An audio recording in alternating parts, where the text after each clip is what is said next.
That's called the Virtua Fighter / Tekken / Dead or Alive. Remember they used to do that in the video game? Yeah. It's like they really wanted to let you know Character select. that it had human-like motions, and half of the fight was just starting to be going like...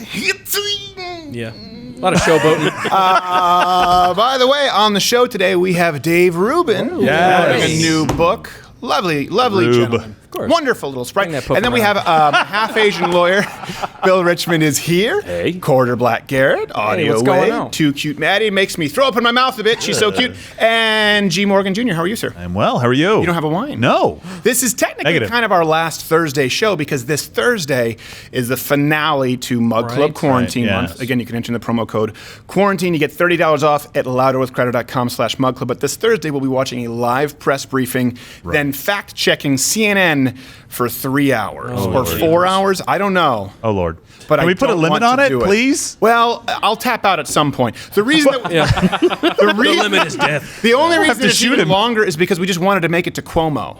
Oh. Yeah. You got to Because that's really where the jokes are going to land. When I'm hoping his wife is a guest. Crystal? Is that her name? What is her name? Christina? Christina. Other Chris. Crystal's That's a cartoon character. Chris and Christina Cuomo. Chris? Christina. Sorry, Christina? Chris. Whatever. Who is on first? Who is on first? What else? What any other promo codes? Hey, we got iTunes. You know, we got giveaways on Thursday. That's right. We have giveaways on Thursday. giveaways. We have a ton of guests. We're going to have Donald Trump Jr. Wow. I believe we have. Who else do we have on the show on Thursday? There's tons of guests. Hodge twins. Brian Callen, Nick DiPaolo, maybe Greg Abbott. I'm not entirely sure. Oh, that'd be great. But it's going to be a lot of fun. It's going to be packed. Yeah. It's going to be big. And then, of course, tomorrow is Good Morning Mug Club. And we have our live in studio, Jocko Roast. Jocko Willington. That's right. We have our Jocko correspondent there. Very nice. He's doing the roast. Whose phone is that? Who is that? phone is that? Who do Swear I to have God, to it's not my crucify phone. upside down Bill? in a peace symbol that is what they used to paint on the churches that Bolsheviks managed to successfully close? Wow. You cocks! Okay. Wait, if that's what we're getting, we need more phone rings. Encyclopedic knowledge of history. More phones. I cannot confirm that, but there are multiple theories as to what the peace symbol means. We do have a few people, just so you know, in the live audience. It's like 5 people in the corner. Right. Here. So my question of the day Please is at silence this your phone. point, before we move on, we will be talking about the man behind the number of 2.2 million deaths. Oh, yes. For those who are keeping a tally, not even close. No. Right. So seeing how the experts got this so wrong, how much more or less likely are you to believe them the next time? So I don't want YouTube or Facebook to remove this like they have content from actual doctors who are out there in the field. You know, our heroes. But not if they speak out about their actual antibody testing. Are you concerned at all that this is going to prevent people from being prepared in the future because they'll look back on this and say, but you're the boy who cried coronavirus. Yeah. You're the boy who cried coronavirus. It works better that way. We'll move on. We'll talk about all of that and why these models weren't accurate versus real world data that we have available to us now. But first, don't be this broad. We'll get arrested if the cops come. Wait, can we go over there? Is that crazy enough for you? Can we go over there? Park closed the whole area. Get it through your thick head. You are the reason we are in this situation. You are the problem, not the solution. Go ahead, keep recording. Who are you going to show it to? Post me on social media. You're Karen's an got a idiot Karen. doing the wrong thing. I'm just trying to save your ass and save your life. But die, okay? I hope both of you get the coronavirus. I hope you both die a long, painful death. Whoa! What happened to holding hands? We are the world. I'm trying to save your life goes to Trying die. to save your life before I send you to hell. I didn't think she believed in hell. So that I may kill you. Did anyone else think that looked like Bradley Cooper from Silver Linings Playbook, where he's like jogging around in a gray the sweats. sweatsuit? Yeah. Could be. A little bit. I don't know, and I don't believe in hitting women. So in North Carolina, That's a good thing. Yeah. It's fake. Yeah, it's good. In related news. we'll get to the modeling in a little bit. But first, in North Carolina, a woman actually, people are going crazy right now. They're getting a little stir crazy. they This are. happened in North Carolina. A woman opened fire on cell tower workers, hundreds of feet in the air. Gosh. This comes from a local affiliate. Susan Moose has been charged with assault with a deadly weapon, or she was, after court documents state that she fired a .22 revolver at a cell phone tower worker. Should be noted, all charges were dropped, however, when authorities learned that the man in question worked for Sprint. Yeah. Justifiable homicide. Doesn't matter. Not a SoftBank guy. little bit of stock market humor. Yeah. A little bit of NASDAQ. So, experts, by the way, they're saying that dogs could get extreme separation anxiety when this quarantine ends. And this comes from the New York Post. With such an overload of quality time with their families, dogs are building up a huge reservoir of over-dependency. They're concerned about that. Now, the veterinary experts in question, they did note, however, that on the other side of the spectrum, some canines will in fact just, quote, need some fucking space. So that seems... Yeah. Hey, they can come to my house. I told you bits, not kibble! Also, Taylor Swift, by the way, canceled all of her... Taylor Swift, she canceled all... Did you know that she canceled all of her 2020 tour dates? That's great news. Oh, wow. She canceled both of them. All She canceled both 2020 tour dates due to the as well. coronavirus, and some are calling this the worst thing to happen to Taylor Swift fans since the AIDS epidemic. So that was... Yeah. That's tough on them, yeah. Yeah, it is. tough day. Tough It day. hits them the hardest. Liza Minnelli fans. 2021 kind of is one and the same. coming to New. By the way, this is something that have you been following the outrage recently of the Star Wars? Yes. How they've sort of been going social justice. I don't. I have time. a wife. So wait. they've been getting a lot of trouble right No. now because they've been trying to push people left and use Star Wars. I guess you've been telling me about this, Quarterback. Yeah, it sucks. As like a platform. Yeah. For They're putting all kinds of SJW stuff well, in there. the new Star Wars writers, the feminist writers, they actually want to, and they talked about this. I think we have a clip. They want more diverse, and they want representation, and they also want to learn how to be better allies. I think it's worth it if you're in a position of hiring power or green lighting power to like reach out to people that are not like you and say, what can I do to be an ally? Yeah. Yeah. No, So that's Harvey Weinstein's secretary, by the way. really. Yeah. wow. Yeah, worked at Weinstein for 6 years. Oh, wow. She's what a surprise. She's moved on. Yeah. she's a lesbian. She is a lesbian, yeah. I just So think she was safe. That's. I think that was the case she made to Weinstein. Do all straight women have to service you into a plastic ficus? I'm a lesbian. So it should be noted, these producers, these writers that have been making the rounds, they are satisfied with their diverse allied representation in the upcoming prequel, Star Wars: The Empire Sucks. Look at I was that. going back and rewriting history. Come on, jeez. Feel the force running through you. Really don't. They just That was African replace the Vader. lightsabers with dildos. I mean, is that?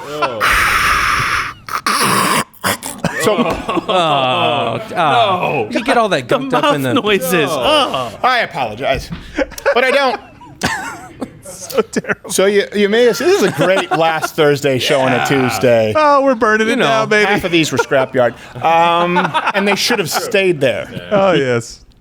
So you may have seen this, by the way. AOC, she thinks this is a clip that's making the rounds, but for context, we need to reintroduce it. That she thinks people should never go back to work. When we, have this discussion about going back or reopening, I think a lot of people should just say no. We're not going back to that. Okay. So we make fun of her. We do. How does this woman, how is she a representative? Do you think the founding fathers ever took this into account? They could have never seen this coming. I mean, if they could get into a, horse buggy DeLorean and travel to today and see AOC, we're going to have to make some changes. All right, guys, get a new piece of paper.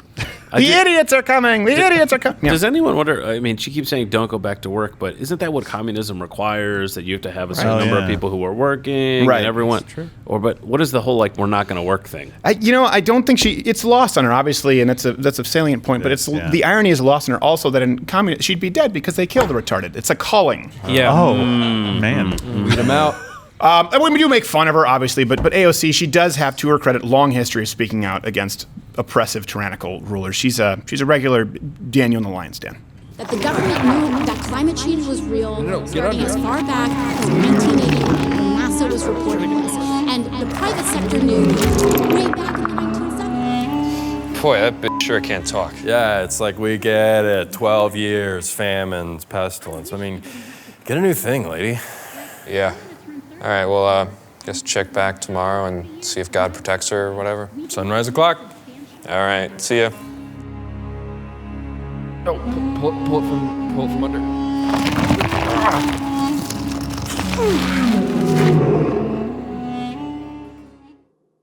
See if God protects her or whatever. This is the new Brendan Living translation. I'd read that one. Very eloquent, yes. Man, I feel started like a church on I'm that. back in youth group, just reading that, New Kids Really? Bible. Your youth group was a was problem. it? Yeah.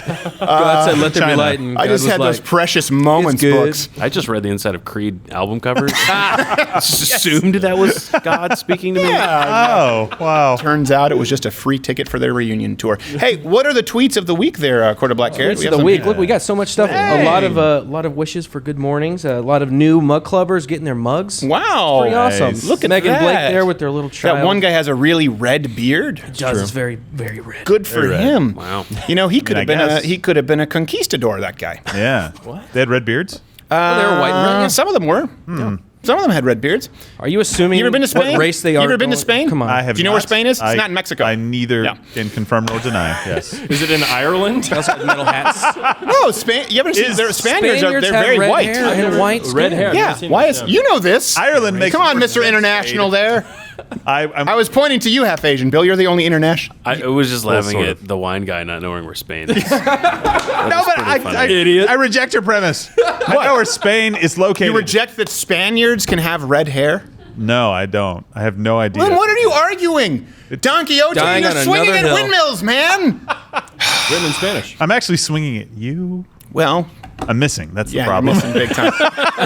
I will be your windmill. Who was the Sancho Panza? What was he? He was his little sidekick, right? Yeah, exactly. Yeah. Sancho Little Panza, guy. the original Ed McMahon, showed up to those windmills with a big ass check. So Always good for a laugh. Yeah. Sancho Panza. Always count I on was that guy. born in the wrong time. So context here. You guys remember? Well, a lot of you probably have forgotten, but don't you? I remember when the death toll was going to be 2.2 million. Way back. right? Oh, yeah, that was yeah. A couple way months back. ago. What started all of this, right? Yeah. It was going to be 2.2 million deaths in the United States, 500,000 in the UK. Yeah. Those were the numbers that we heard, and we had to act now. Just in case you think I'm making it up. The British, rocked by a startling UK report warning of a catastrophic epidemic. The same research suggesting without any action, 2.2 million Americans could die. If the U.S. doesn't take these steps, 2.2 million Americans could die. Peter Navarro, who you saw on Our Air yesterday, he wrote 2 memos trying to warn the White House that coronavirus could cost the country trillions of dollars and kill up to 2 million Americans. In this fight against a pandemic that the White House has been warned could kill over 2 million Americans, more Americans than died in every war since 1776.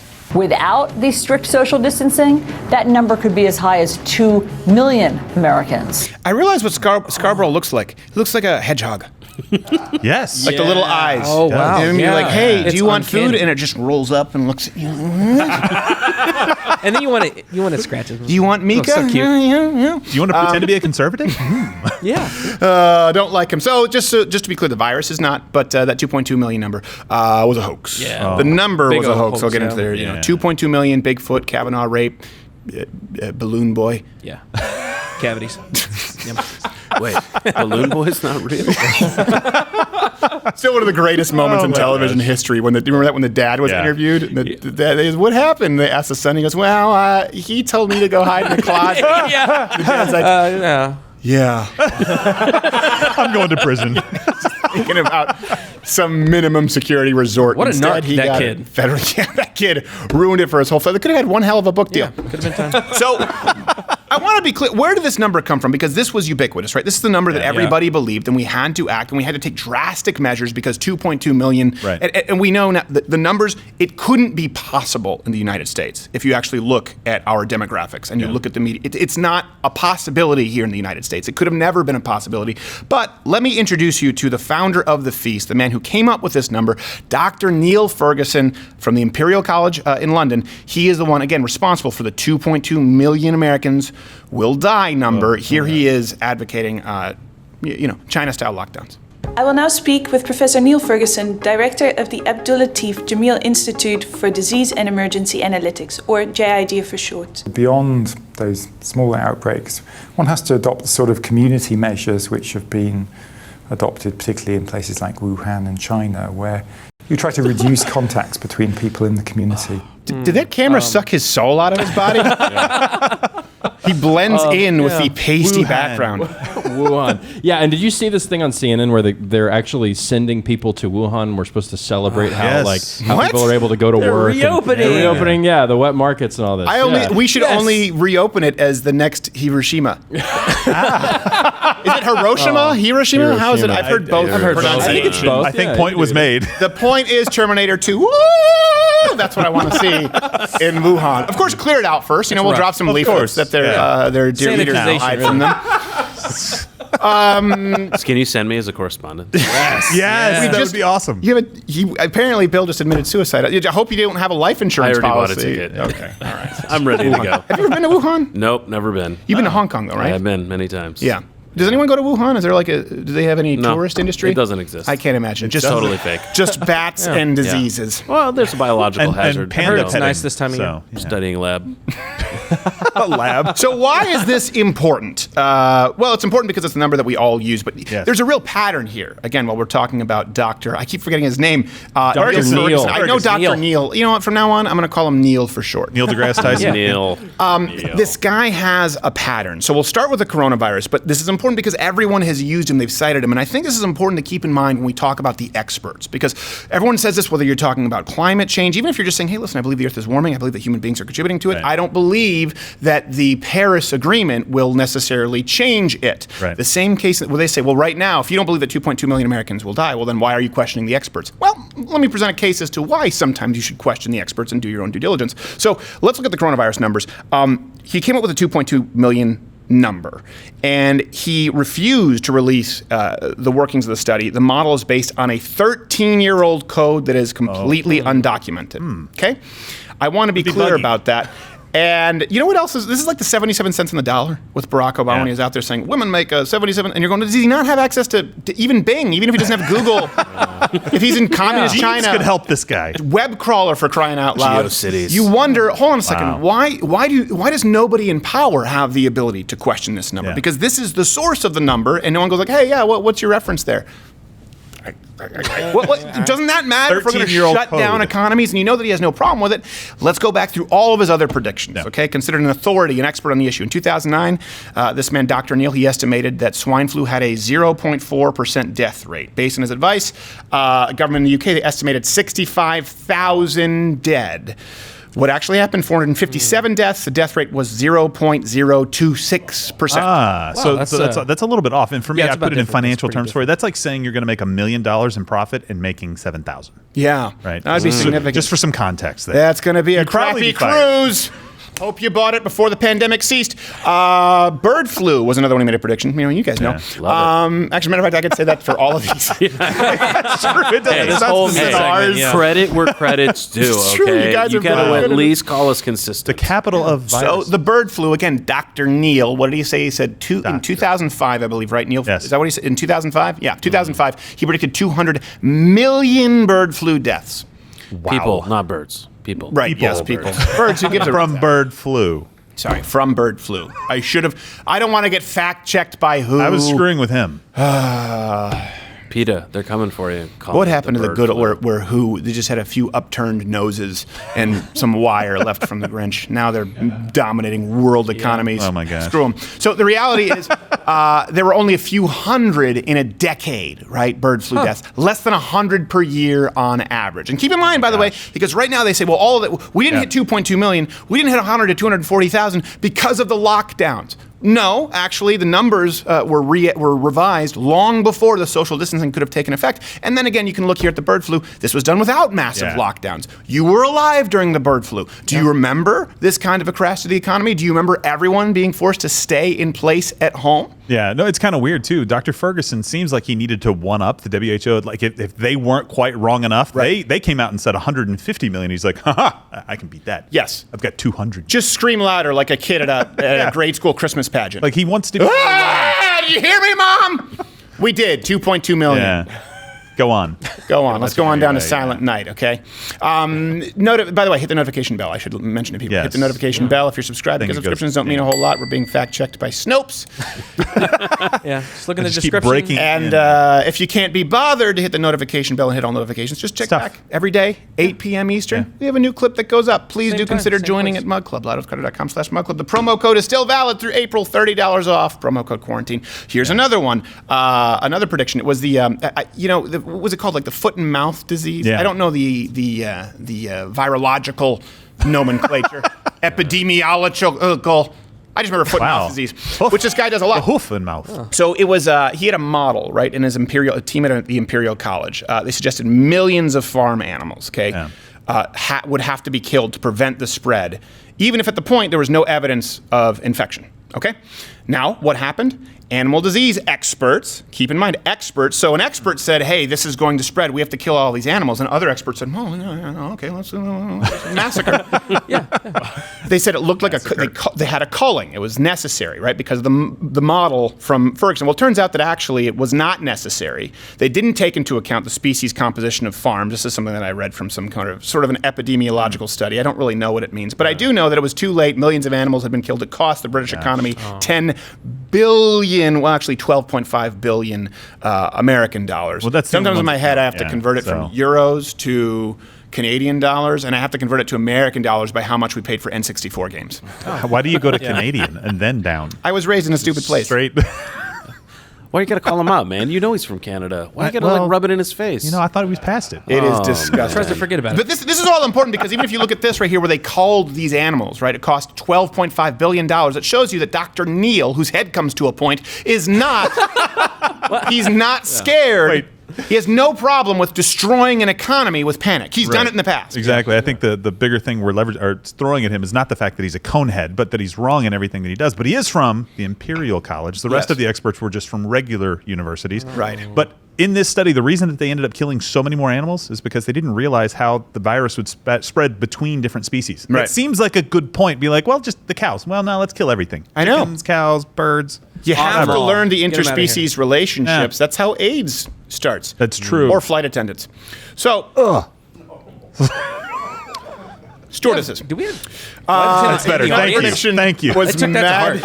That was a good on-air correction. Yeah, It was, yes. I want to make sure I get it right. Nice job. And they're not servers. They're garçon. Mad Just cow disease. Ferguson made another prediction on mad cow disease. He said 150,000 deaths from mad cow, right? And this was based on the theory back then that British sheep, if you remember this, British sheep might be capable of spreading it. Oh, yeah. Now, to date, there have been fewer than 200 deaths from mad cow disease in the United Kingdom, none of which have been transmitted from sheep. I think this guy just hates animals. What's his deal? Like, got a grudge. There's a disease. Kill all the animals. Kill all the animals. He got nipped by his pet cat once. He's like, I'll show you. Lay low for 42 years. Get myself into the Imperial College, so it's a trump card. And then kill them all. And I'll show your descendants. Nice. Well, and you think with a track record like this, one of two things would happen. One, he would shut up, or two, people would stop listening to him. But 2 days ago, he makes a prediction that there would be over 100,000 deaths in the UK if they open and isolate 80% of the elderly and immunocompromised people. If they were successful at doing that, there'd still be over 100,000 deaths in the UK. So he's making yet another terrible. And this is, by the way, you guys, we don't have enough time to run all the clips. You can go watch in the news. Yeah. They're talking about this nonstop on CNN and BBC right now. They still are citing this guy. Keep in mind, this is patient zero, right? You trace it all the way back. Where did the 2.2 million come from? This guy. It came from this guy. Just like the 77 cents in the dollar came from one study. All that comes from is taking the average salary of men across all different lines of work, regardless of hours worked, regardless of education, compared it with women. Yeah. It's that simple. And people go, well, no, there must be something more to it, right? Because experts wouldn't get it that wrong, would they? Right. The guy killed all the sheep. Well, and I wonder at what point do you stop listening to this guy? How many times do you have to be wrong by hundreds of thousands of people, by 99% of your estimate? By the way, I appreciate you play. He's playing this like politically right now. No, it is millions. Well, he's off by millions with coronavirus. I know, because we have a general rule here. Don't exaggerate. Use the most conservative number. Yeah. millions. He's off by millions. I stand corrected. Right now he's off by quite a few. 2.15 million with his 2.2 million. By the way, did you prediction. see in that report that British agency or whoever was saying it, like saying, 560,000 deaths in the UK, but the big stat was the deaths in the US. Like, we don't put your stats like bigger than that was ours. weird. Right. Don't you care about your own people first? But it's like bold. It's because the United States matters more. I they know guess. who cares. Everyone cares about I us more. appreciate that acknowledgement by them. It's absolutely true. Yeah. It's, how much do you guys know about Canada right now? Well, yeah. More than I need to. Do you know what's going on You have at Vancouver. Degrassi these days? Anyone following it since Drake left? I don't think so. Is he still on Degrassi? That's a fair point. No, I don't think so. I have no idea. So Is he the a show's is he a still on? part-timer? I have no idea. Is Canada still around? When I was in Canada, I didn't know. watch Degrassi. Well, it was Americans who kept Degrassi you're a business connoisseur. because of the novelty of how crappy it was. Canadians didn't care. I don't know. And this is something that I think is important here. There is, listen, we had, and I want to be clear, I think we all, well, actually I think some of you guys here wanted to pull me back a little bit initially. I was like, I think this is crap. All the way. with you. You did too. And actually, you thought it was partially crap, but you were like, let's play it safe because we don't want to get fact checked on air. Yeah. Yeah. Well, and I will say that you were more looking back. You were more correct about how overblown it was going to be. I was like, oh, we should question some stuff, but I was definitely more drinking the Kool-Aid, and you were like, nah, I don't know. We'll check back in 60 days. No, you were drinking my whiskey straight from the bottle. Well, and even that right had before the nothing to do. shows. I was like, what? You're like, Jameson kills it. I'm It's like, I don't fine. think that it does. Hey, I asked Trump. It It does, yes. Listen, But only if you I drink a don't lot. drink, but if you're going to Trump vodka, okay, that will kill it. It's a fine liquid. If we could get it The best into liquid. your lungs. The best. I'm liquids. saying waterboard bill with Trump vodka. Is there even a Trump? We had these. I think that when in the absence of data, it was prudent to take some precautionary measures. Sure. Yes. When we didn't know. Now, keep in mind, the absence of data, that's where people were reaching for numbers, and they said, whoa, 2.2 million. Yeah. And I still think we should have quarantined the sick. You can go back, and I said, why don't we just quarantine old people and sick people? Well, now people are saying that. Back then, people were saying, you monster. I'm like, listen, go take any time throughout history. Go back through, times around Christ. Yeah. There are no pits of non-lepers. You reserve quarantine all the pits lepers. or lepers. You don't throw in the non-lepers. You don't keep true. them separate and let the lepers run free. Very true. This is what you don't quarantine Lepers the sick. can't But run. at one point we had hypothetical numbers. We needed to work with these models. And as a matter of fact, actually, if you go to the website, we didn't work with those models. There were plenty of other epidemiologists who were experts who were just considered contrarians who said this really doesn't make any sense. It doesn't add up. And we tried to cover that. We just have to be careful because big tech gets together and they will remove videos. They removed the videos from fake these. content. What were the names of those doctors from Los Angeles? Was it Los Angeles County? Yeah. 5 Did million they really? plays. 5 million plays. They had several thousand people who they've actually wow. tested for antibodies, and they were saying the death rate is 0.1%. Yep. Got removed from Facebook because it violated guidelines. Oh, it's fake according So to we've had to try and be consistent. We've had to try and be authentic, but also we've had to try and navigate Facebook, YouTube, Twitter, who, by the way, take their marching orders directly from the World Health Organization, who said, by the way, not that long ago, that it couldn't be transmitted through human-to-human contact. So when you're using them as your Washington Post or Snopes or Southern Poverty Law Center fact checkers, at what point do you say, you know what? Maybe the contrarians are right, because it doesn't take a scientist or an expert to have studied any virus ever and said, you know what? I think that if you start fondling someone who has it, that's a bad idea. It's a slippery slope. It's a sweaty, clammy slope. It is. Is there sniffing involved? So we have, it is, if you're the vice president. Of course. Yeah. Former vice president. Soon to be dead. Not a threat. No. I just mean that it's a degenerative disease. Yeah. Very sad. And I take no pleasure in it. Oh boy, that got really Hey, he'll be fine. He doesn't know. He doesn't know he's crazy. Just one debate. I just want to see one. Just make it Please. till Yeah. He will one. never it to debate one, Donald yeah. Trump. He will find any reason to avoid Donald Trump. Oh my gosh. Zero debates. It's what I'm living But for. I think what we're seeing right now is we are seeing the theoretical, Right. unfortunately, clashing with the real world. Okay, so it's theoretical. We could lose 2.2 million lives. We could, now we're going to revise it. We could lose 100,000 to 240,000 lives. Right. We could have how many tens of millions of people are infected, though that's actually something that seems like it's that might probably actually accurate. Though they don't want to report on that now because then all of a sudden that lowers the death rate. So we could have those, but now we have real world data where we've tested people for antibodies. What do we have? We have New York City, Los Angeles County, Santa Clara County. We have Miami-Dade County. We have Chelsea in Massachusetts. We have a few more. I don't have them off the top of my head. Every single one has revised their death estimates, their death, their mortality rate, Mortality I should say, rate, yep. to 0.5 to 0.1%. And that's including the 95% of whom are people over the age of 80 and have pre-existing conditions. Every single one that has run these studies. So you can even say maybe they're getting too many false positives with these antibody tests. Okay, let's double it. The people who said this is more comparable to the flu were so much closer than the experts who said 4 to 7%. It's laughable. And we have real world data now in that we see how many people have died. We see how communicable it is. We don't know the extent of that, but by the way, all testing shows us between 4 to 6%, 4 to I think 6.5% depending on the county. That means that far more people have been affected. We have real world data now that, what is it, 22 million? Are we at 24 million jobless claims at this point? I thought it was a little higher than that. But It could be significantly higher than that. We have real world data now that 1 in 5 suicides is linked to unemployment. We have real world data now that we've crippled economies. We have real world data now that 36% of retail industries might not reopen after this economy.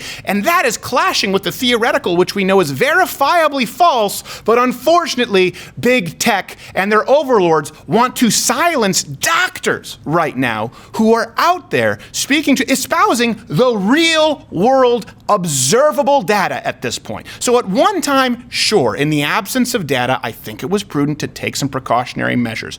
But at this point, in the face of overwhelming data, it's a conspiracy and it's a hoax. You don't have to rely exclusively on experts. Sure, you should have wise counsel. Everybody should have wise counsel. But you should also do your own due diligence. And certainly, when faced with theoretical data or real-world observable data, commonly referred to as actual science, go with the latter. And I hope that we don't have the wool pulled over our eyes again. Okay, we have to get going. Dave Rubin is going to be right up after this. Ooh, this is fun.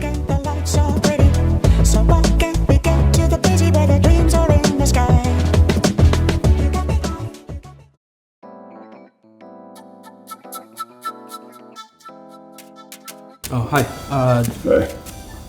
Seen on the board, do you guys have Black Rifle coffee here? No, I'm sorry. We only carry good small batch coffee here. No. Well, it is great small batch coffee. Well, that really can't be unless it's fresh roasted. So, Well, it is fresh roasted. I don't think you know what that means. You know what this is? This is Masa Lequa Pique, which, of course, in the Indonesian language, let me finish. In the Indonesian language, it's weasel coffee. You just made that up. No, it's been passed through their digestive tract. That's disgusting. And then it's nature's wet processing. Yeah, but is it good? I mean, it's all right. Are they investor philanthropists? Do they support good causes? Yeah, tons of causes. Veterans causes and first responder causes, but it doesn't matter because they make good coffee. So that's what I'm wondering. Do you have any? You know what? Actually, I'm just going to order it. They make it freshly roasted. Black Rifle Coffee. It's good. BlackRifleCoffee.com/Crowder. Enter in promo code Crowder. You get 20% off. And it's important, by the way, to note that they've donated, I think, over 20,000 bags of coffee with their Buy a Bag, Give a Bag campaign. A veteran-owned. It is a lot of coffee. And they also just launched a new brand of canned coffee that you can kind of add to you can get it online. 200 milligrams of caffeine per can. It's coming from natural it has protein in it. I haven't had any. They haven't sent me any, but I hope you enjoy it. BlackRifleCoffee.com/Crowder. They have the balls to sponsor the show. And if you drink coffee, just drink better coffee from a company who gives a rat's ass. It explains the trouble that I'm always in. All right. Glad to have it. Well, we've had this gentleman on our show quite a bit. Yeah. And then I was on his show initially many years ago. The reaction was not positive. But that's because I think he was sort of earlier on. He had left the Young Turks and was becoming, I don't want to say more conservative, but was speaking out against sort of the modern progressive left. Taking that red pill. Yes. Yeah. We don't use that term anymore because we're not Nazis, apparently. So, apparently, those are only allowed at Bernie rallies. Okay. Yeah. So you can follow him on the Twitter at Rubin Report. He hasn't been banned yet. And of course, he hosts a show over there at Blaze TV. And you get full access if you are a Mug Club member. He has a new book, though, called Don't Burn This Book. See what he did there? Oh. I don't like it. Self-referential. Spoiler alert. I burned it. I did a little bit. More so to test and see if it was flammable, but it's still worthwhile. Mr. Dave Rubin, how are you, sir? Crowder, I'm doing good, and it's funny you give me that kind of intro, because in the old days when I had you on, whatever that was, like 4 years ago, I mean, it's kind of crazy. It was like 6. We've been trying to do it in person, which is why I haven't had you on again, although at this point, obviously we'll do it over Skype whenever you want. But it's kind of funny because the hate that I got for having you on at the time, when people thought I was a good lefty and I was just testing the waters with these scary conservatives, it's like that level of hate that I got then, that is barely a trickle relative to the torrent that I became accustomed to over the last 5 years as I've sort of opened up politically and created some new alliances and said goodbye to some old thoughts and things like that. So those were the good old days. Well, I think the reason for it, like obviously at that point, I think you'd had, Milo was around and you had a few guests who were sort of more right-leaning, some were more libertarian. But I just wanted to be honest. And I think what happened was you asked me about, I was very straightforward about being pro-life, and you asked me about same-sex marriage, and I said, yeah. I think it's a state thing. I said, I don't think that the government should be in the church running business, and I don't think that marriage is a fundamental human right for anyone. Civil union, sure, but no. And people just lost their mind. And I remember making the argument back then that, listen, the challenge with this, as we had in Canada, is once you declare marriage a fundamental human right, if churches or mosques or synagogues, if their religion doesn't recognize it, then they can be sued and jailed, as happened in Canada. And of course, we've seen some of that now since with private businesses. So what didn't mean that I didn't think that you're lovely, and I still do. I mean, I don't know how lovely I think you are, but I think you are astute politically and made a good point about the government's involvement in gay marriage, and the state argument's an interesting one, and I do a lot of state argument stuff in this book. But of course, the broader point of, if you want to live in a society with people that are different from you, and you want to allow people to have some religious beliefs and some secular beliefs and the whole freaking thing, well, you have to be able to, you don't have to actually respect their beliefs, but you have to let them have them. So it's why I've been able to have a friendship with Ben Shapiro, who takes an Orthodox Jewish perspective on gay marriage. So guess what? Ben's not going to get gay married, and that's okay. Yeah. And yet he's not coming for my marriage. And that's the exchange that we have in such an incredibly beautiful way in America, and more broadly in the West. But I think specifically in America, we have something so unbelievably great here that so many people are so just play with so dangerously as to how we could throw it away. Yeah, I don't think people understand that this is uniquely American. And being raised in Canada, I was very acutely aware of the fact that free speech was not a luxury that we had in Canada, and they certainly don't have it really anywhere in Europe. So let me ask you this. I know you talk about this in your book, and I want to get to how some of the writings in your book that I believe you finished last July, almost clairvoyant to what we're seeing now with states' rights as it relates to COVID, the coronavirus, the flu, whatever you want to call it. But when you started back then, you were you had left the left, right? And you were sort of disenchanted with the Young Turks and the radical progressive left. But where are you now? Like, if you have to state, what are you, after having toured with Jordan Peterson, more definitively, not what you've left, but who is Dave Rubin now, in his own words, like politically? Oh, Crowder, getting to the heart of it. Right at the beginning. Sorry, I was just always curious. I mean, what, you like? We both like dogs. We can go on that too. I literally have a dog sleeping on my feet right now. So yes, lovely. We both like dogs. It's a great question. I will answer it. I will just say one thing first, which is that, it's funny because when I started my show, so right around when I had you on at the beginning, so this is, when I started the interview show, it was September of 2015. So that's not that long ago. It's less than 5 full years ago. I at first never said I left the left. I was really still fighting for my side, what I thought was my side. I was going, guys, we can't silence everybody, we can't mob everybody, we can't outrage, destroy everybody. Let's be more open and actually liberal like we're supposed to be. And then suddenly what happened was I found all of these other people that were having similar thoughts from a lefty perspective. That then led me to all of the scary guys like you and Shapiro and Beck and everybody else. Yes, I am a monster. To truly answer your question, I would say, look, I lay out what I believe are classical liberal principles in this book that are the right principles to govern by, which are individual rights. I want everybody that is a legal citizen of the United States to have exactly the same rights, regardless of your gender, your skin color, your sexual orientation, where you're from, et cetera, et cetera. And then I want laissez-faire economics, that we should always try to do everything without government involvement. And then I do recognize, and this is why I would say I'm not a full libertarian,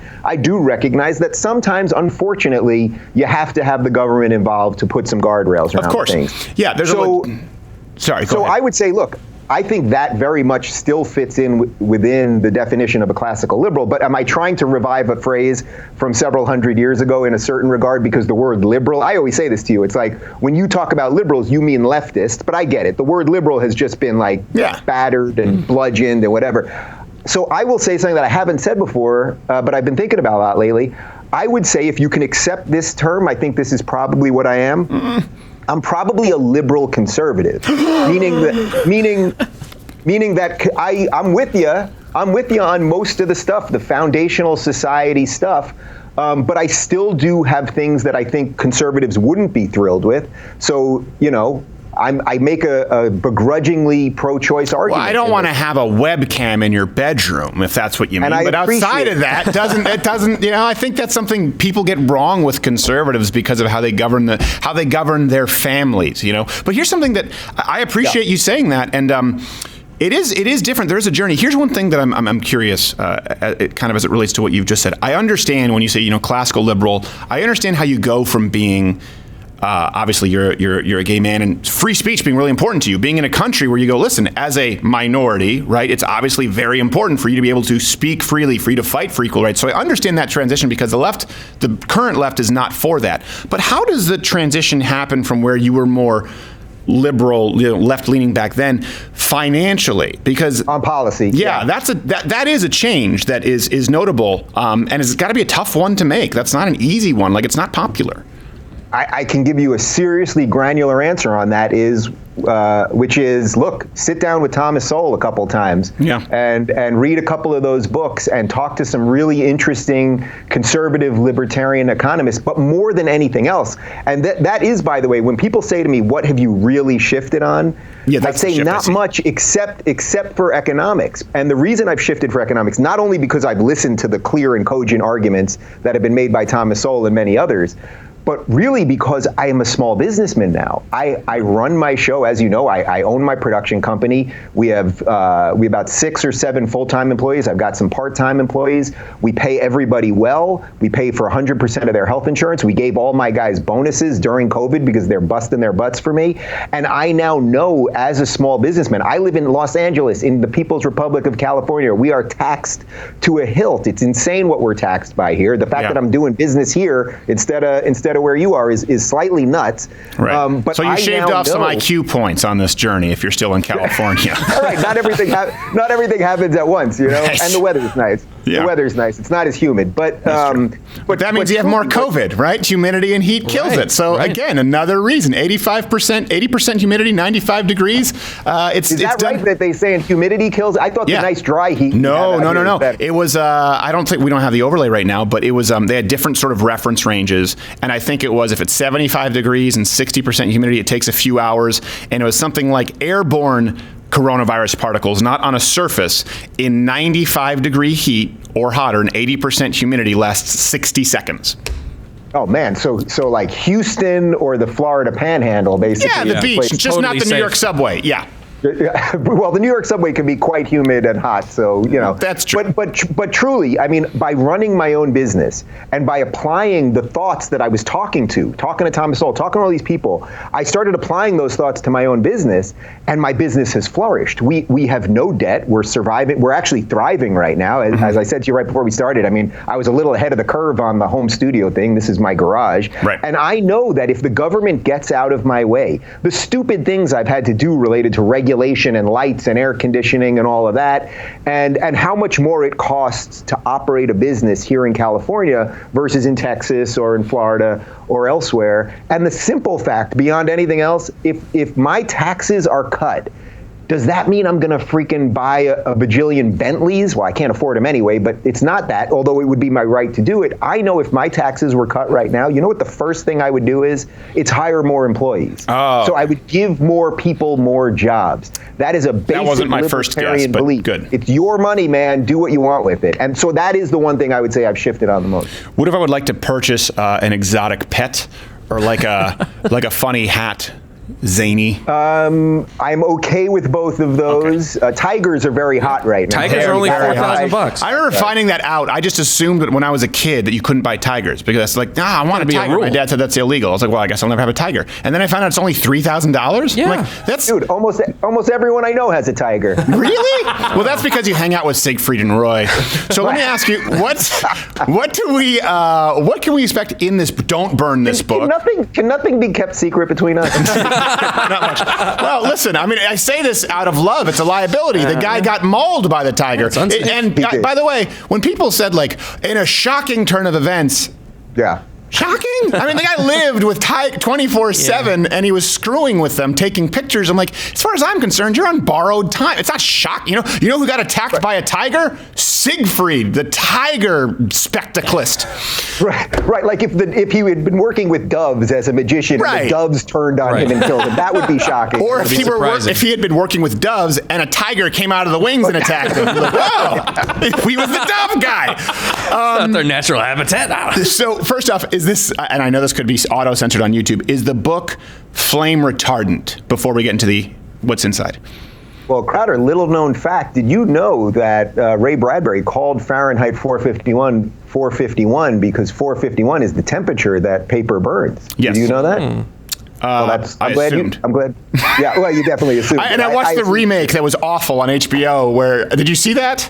I saw it. Oh my God! And everyone's burning they're all burning the Quran, and then no, they're not burning. I don't remember what it was. It was just really bad. Sorry. Okay, so back to flame retardant. The other Michael Jordan. That's a tough name to have. Yeah, it is. Michael Jordan. Especially if you're a black guy.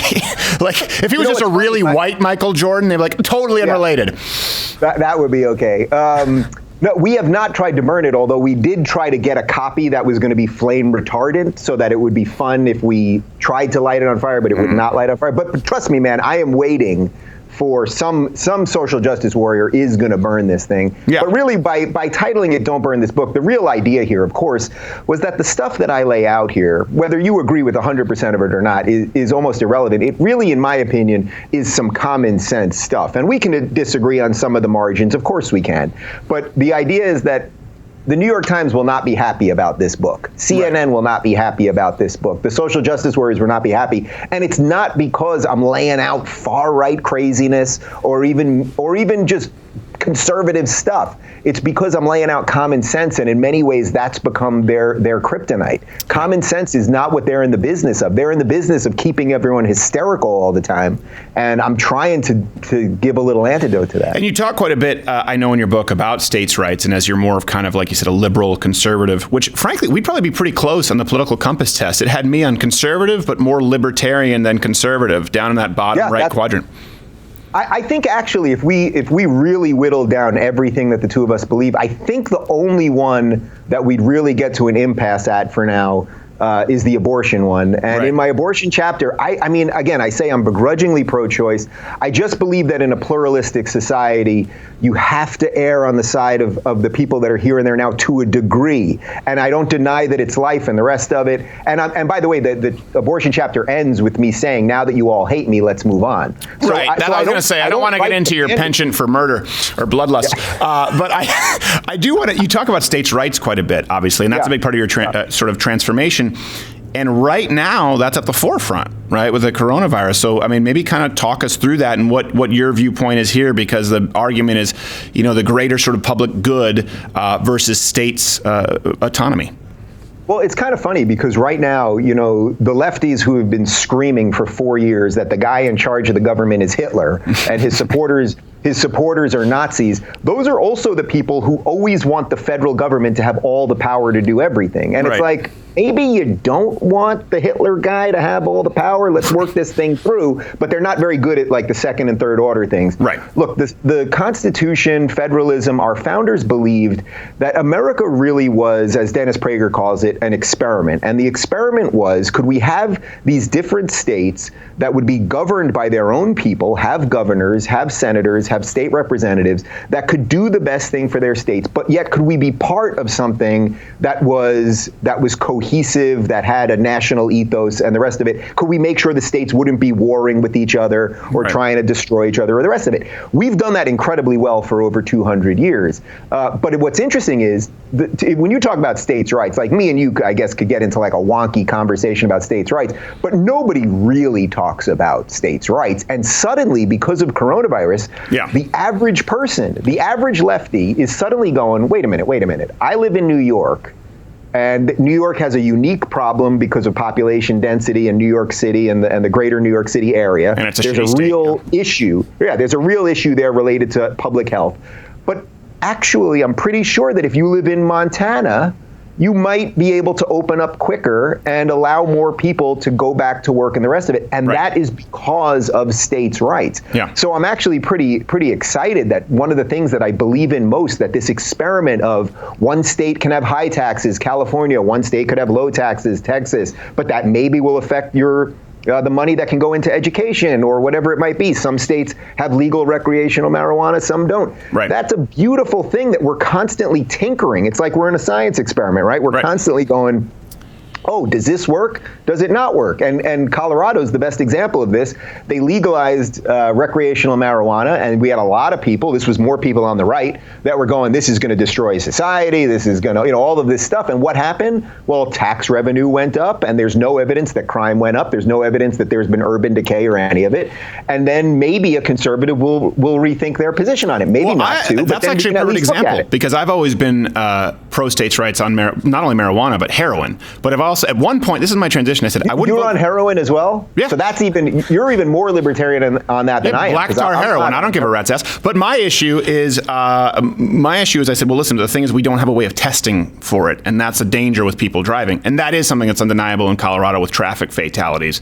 And it's tough to know how many of them are THC induced because of how long it stays in the bloodstream. But until they figured out that problem, that is something that now hopefully other states can look to. Say, okay, we can look at the tax revenue, we can look at how maybe it's structured, and we need to figure out the traffic fatalities, and then it'll get better and states will adjust. Yeah, a lot of people never understood that about myself, where I was like, yeah, listen, I don't think that doing a bunch of drugs is good. And I don't think that it's always even great for society to legalize it, but that's kind of the risk that we take and the price that we pay. And I think that Wyoming has the right to say, no, we're not going to allow it. So. Yeah. Crowder, I love the fact that you just came out as more libertarian than even me on the heroin thing, because I mean, I talk about drugs in the book, obviously, and basically, I agree. You want to maximize people's ability to do whatever they want. So I'm for legalizing marijuana if the states so choose to do it. I'm for legalizing medicinal mushrooms. I mean, a bunch of stuff. But for me, the harder drugs, at some point, their effect on society. See, that's where I disagree with you. But you don't want your next door neighbor to be whacked out on crack and heroin. I don't want him whacked out on mushrooms. What the hell? This is like, I get heroin. On mushrooms anyone knocking on your door, coming for you. Yes, absolutely. This is what mushroom guy. Yes, mushroom guy. Mushrooms, absolutely, and the psilocybin, all this stuff. I tell you what, I get the heroin thing. I've never done heroin, but anyone who's been on morphine, like Bayer made heroin, right? They still give heroin in some hospitals. It's a painkiller, but there's no performance-enhancing benefit to mushrooms. Again, states can legalize it. I've seen people go out of their mind on mushrooms. Are you sure on mushrooms? I think you might be talking about acid, which is synthetic, by the way. Mushrooms are completely natural. I mean, I've done mushrooms. I know many people that do mushrooms. People on mushrooms, you wander in a park for 5 hours, you think about the universe, and then you go to bed and you wake up and you feel good. That's it. Nobody's everybody. Coming for you on mushrooms. Not everybody. Nobody's eating mushrooms. I'm going to go do some stuff. Sure, that happens. I mean, you have some guys who smoke weed and they rip people's faces off. And I just think we need to be honest about the risks and legalize them. But anecdotally, I have only seen heroin people who they nod off, and people on mushrooms lose their minds. Now, it doesn't mean that's the rule for everyone, but just because it's natural, I mean, so is hemlock. But we're getting off the weeds here. Here's what I will say, Mr. Rubin. You do need to leave California. And you do need to move to Texas, of course, because obviously wonderful folks at The Blaze, who we both work with, are there. But if you do that, if you move from the hellhole that is California because of our taxes, because of our laws, because of our liberty, and you come to Texas, and you vote, and you start voting blue and turn the state purple, Crowder. I will crucify you upside down without breakfast. It's so funny you say that, because when I was touring with Jordan Peterson, or if I do stand up in the middle of the country, that always becomes like a running theme. Like I say to these people, I'll be in Utah and I'll be like, I kind of dig it here. Maybe I'll come to Utah. Maybe I'll come to Salt Lake City. Maybe I'll come to Dallas. And people are like, they'll applaud, and then suddenly someone in the crowd will be like, but don't bring everybody else. Right, it's true. It's true. It absolutely is true. Yeah, I think other states really are fearing that. And by the way, it's legit. I mean, there have been some studies on the amount of people leaving California that then go to Texas and have. I mean, look, Ted Cruz almost lost to freaking Beto O'Rourke. That is a crazy proposition for Texas to have to confront. But I'm fairly certain I can tell you, Crowder, that if I move to Texas, you're going to be okay. Yeah, okay. From the Dave Rubin engine. Yeah, and don't try and play trickery here and say, I don't vote Democrat, and then vote Jesse Ventura when he gets into the Green Party. That won't fly either. No. I went through my Jesse Ventura phase. Okay. All right. Then you learned the facts. All right, Mr. Rubin, we do have to get going. This book, of course, is Don't Burn This Book. Where is it available for people to find and hopefully get it to the number one there? Crowder, they said to me, don't launch a book in the middle of the biggest worldwide pandemic in decades, if not centuries. I said, no, we're going to do it. You guys can get it at don'tburnthisbook.com. It's on Amazon, of course. We got an audio book. We got the Audible, the whole shebang, Barnes & Noble. Wherever you get a book. You got your local bookstore there, over there in Texas? They've got that book there. No, because here it's 2020. But I appreciate you plugging it. There's actually, I will tell you this, next time, there's a Barnes & Noble cafe. No books. Very, very few books. It's like a magazine stand. So that's the only Barnes & Noble that I know of in my area. But Amazon Timing is everything. They will deliver it to you. Okay, perfect. All right, well, Mr. Rubin, of course it is Don't Burn This Book, at Rubin Report. Thank you for making the time, brother. Be safe. Wash your hands. Good seeing you, my friend, and start looking for some real estate for me, would you? We'll see you all tomorrow. Good morning, Buck Club. Bye. He ran away.